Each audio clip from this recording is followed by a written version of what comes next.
Hey, Davis and Christopher. I enjoyed both of your videos this week. They were very touching and heartfelt. And it kind of made me feel like maybe I should think about doing a serious video every now and then. Welcome back to 2.5 Beards.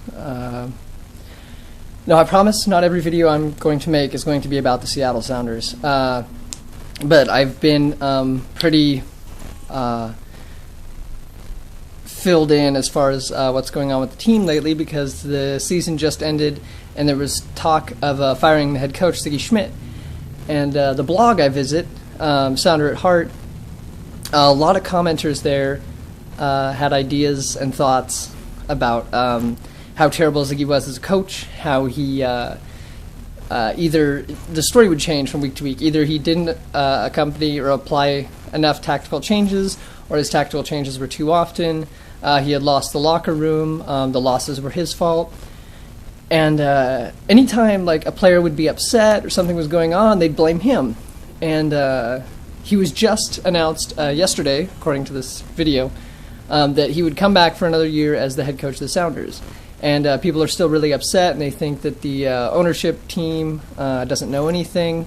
And it got me thinking that often when we look at sports or businesses, or pretty much anything for that matter, we love to place judgment when we don't know all the facts.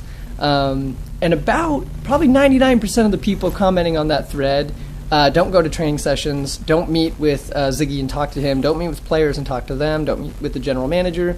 They're not in the roles that they appear to have all the experience of.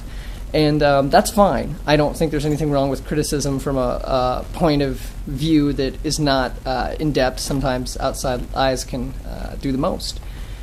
But it's really exhausting to hear people talk about the things that they would do if they were in charge when they have no idea what's actually going on inside.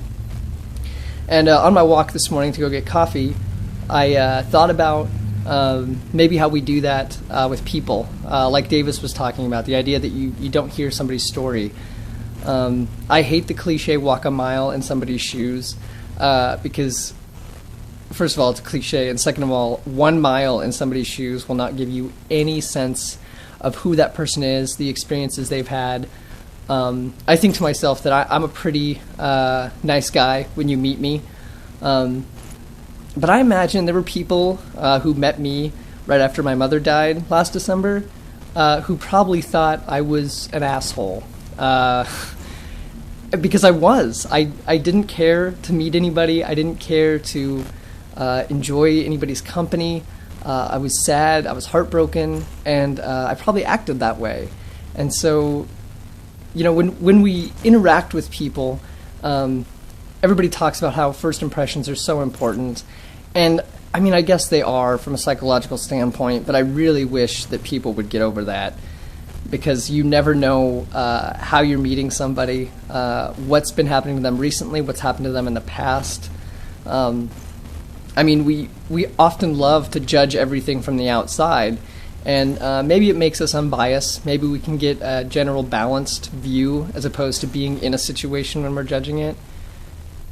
But that's just ridiculous. I mean, I would never expect anybody who had lost somebody close to them to be chipper and be a wonderful person to meet right after that.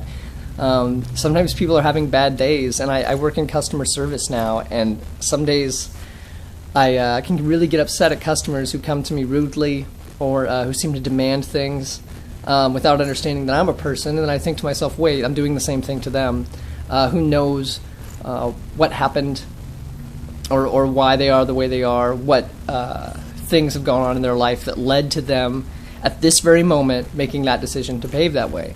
I had a manager once who I had helped, an older woman, this was years ago, who just seemed to have all the money in the world, and she was bitter and cranky and mean to everybody she ever interacted with. And I asked my manager once, I was like, if you had that much money, how could you ever be mean to anybody? Why? Why would you be upset? She said, well, Kurt, you don't really know how she got the money. I mean, maybe her husband was the one who made all the money for her, and he passed away.